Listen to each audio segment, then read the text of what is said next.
Thank you for staying with us on the newsroom.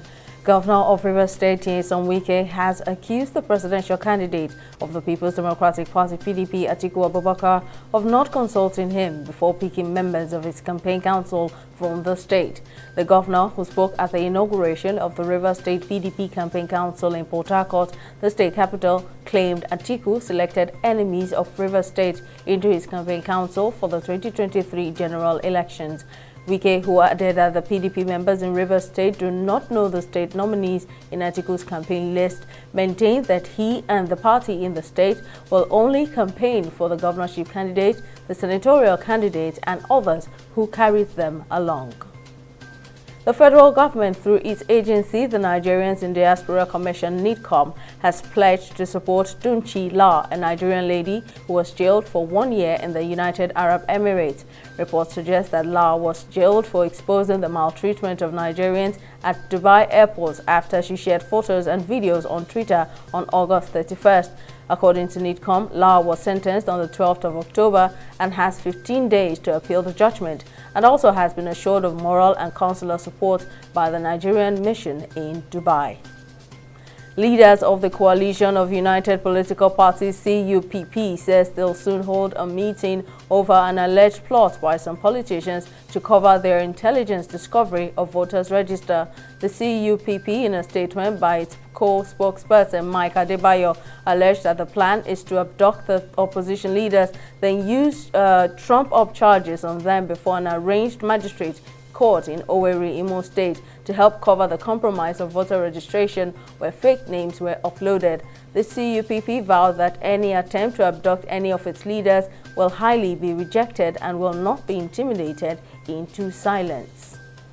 The World Health Organization has emphasized the importance of staying vigilant as cases of COVID-19 and influenza rise in Europe, encouraging more people to get vaccinated as winter approaches. The WHO Europe Director Hans Kluge told a press conference that it is not the time to relax. With the new wave of COVID, deaths and admissions to intensive care are not increasing to the same degree as earlier waves, and the WHO has stressed the link to vaccination campaigns. The federal government says it has stepped up its probe into massive crude oil theft in the Niger Delta, as all those found guilty are going to face prosecution.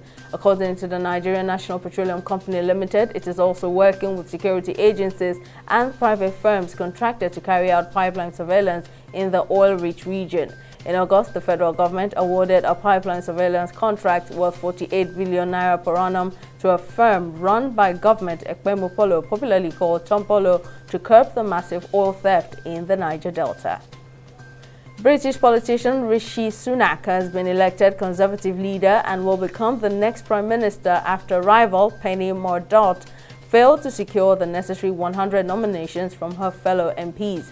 Sunak's 1922 committee of Tory MPs organized a rapid leadership election following last week's resignation of Prime Minister Liz Truss. Meanwhile, former leader Boris Johnson pulled out of the race late on Sunday, leaving a straight fight between Sunak and Mordaunt. The body of footballer Ernest Peremo-Bowe, who drowned in the Yenogwa local government area of Bayelsa State, has been recovered and deposited at the mortuary of the Federal Medical Center, Yenogwa. He was said to have sank into the water after saving 5 other occupants of an ill-fated boat in which they were traveling, which capsized after running into the Yenogwa jetty barge and lost control. The late 31-year-old was the joint top scorer at this year's Bayelsa Governor Football Tournament, also known as Prosperity Cup, netting 9 goals during the competition. Well, that's all on the newsroom. Many thanks for watching. I am Simisola Adigun.